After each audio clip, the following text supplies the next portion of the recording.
Ladies and not so gentle folk, it's Danny Stewart here for BassJapanDirect.com with another Naked Sound Review.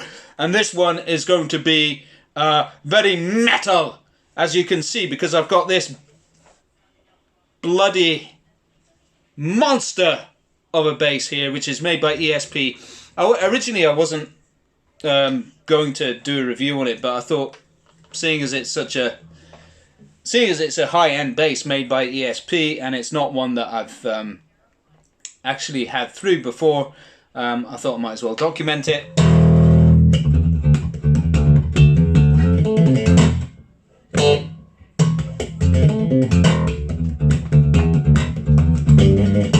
So it plays very smoothly. It's an ESP, obviously, so the fretwork is amazing. The beautiful ebony fretboard with gorgeous abalone inlays. Brand new, this would have, I think it would have been around 300, a bit more than 300,000 Japanese yen. It's got crazy shape, crazy contouring on the back, a deep joint for very good sustain and transference of the notes off the neck through the body, and PJ pickups, which I believe they're the ESP custom shop. And then this is the same preamp on board. It's a two band preamp. You've got bass here, treble here, with cut notch and boost, and then you got a mid switch, boost the mids, and that's the same preamp that you get on the what was it called? I've had one or two in before. I've forgotten the name of them. A very early ESP model, late 80s, early 90s. This one I believe is from the 90s.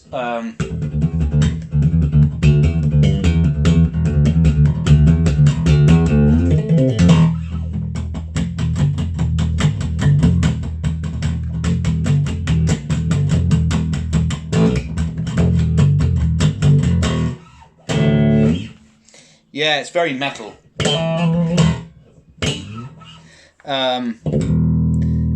So that was with everything dialed up. And that's your front volume, rear volume, mid switch.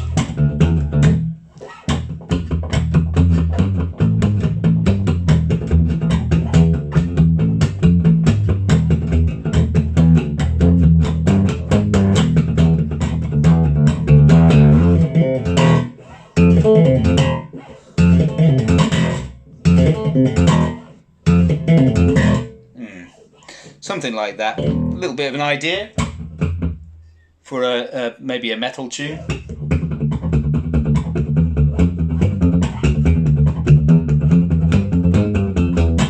Oh yeah, I like that. You suffer in silence. I'll come up with something and record it. Thank you very much. What is this bass called? A forest bass. For some reason, I don't know why it's called a forest bass. It looks nothing like the forest to me. It certainly came out of a forest, maybe. It's made of wood after all. Not sure why it's called the forest bass. I'm sure the guy who hired me to get this knows why it's called the forest bass. Oh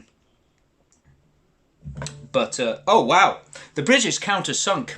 Woohoo!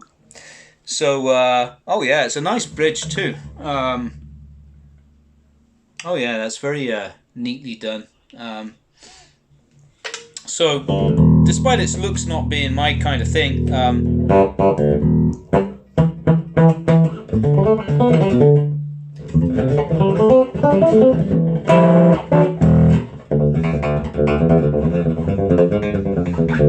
the rear pickup sound is pretty evil. Let's take the treble down a bit. That's with the mid switch on.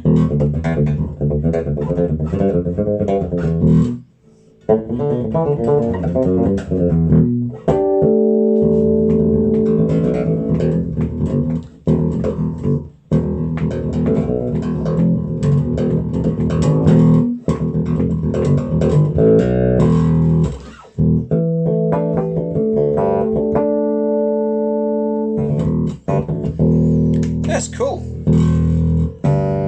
So you can get a nice a nice rear pickup tone out of that.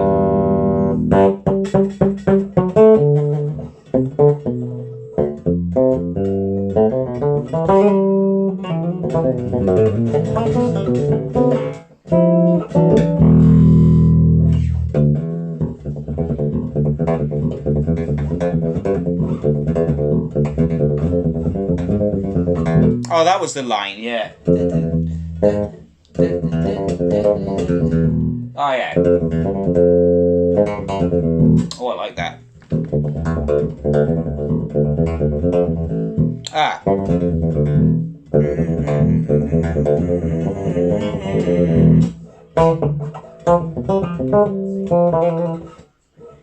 Yeah.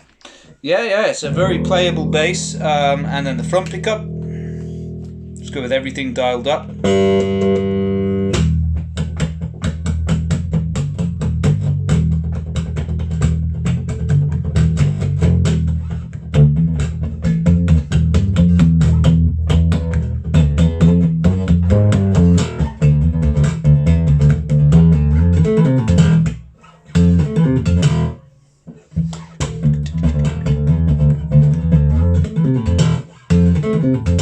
The action is not quite low enough for tapping at the moment, but it will go lower. There's plenty of room on the bridge, and the truss is fine. I'm going to leave it as it is because this was actually from a pro shop, and they know what they're doing. And I think they've given it enough relief for shipping, of course, because it's going to change a little bit when it reaches new climbs. So that's one thing. Yeah, it's very cool instrument. Let's cut the treble and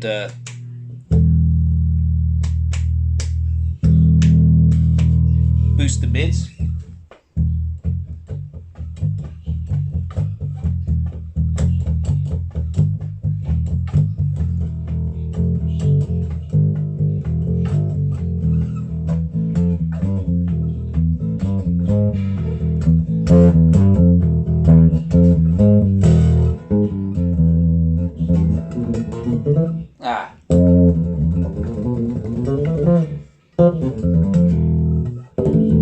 Very interesting instrument.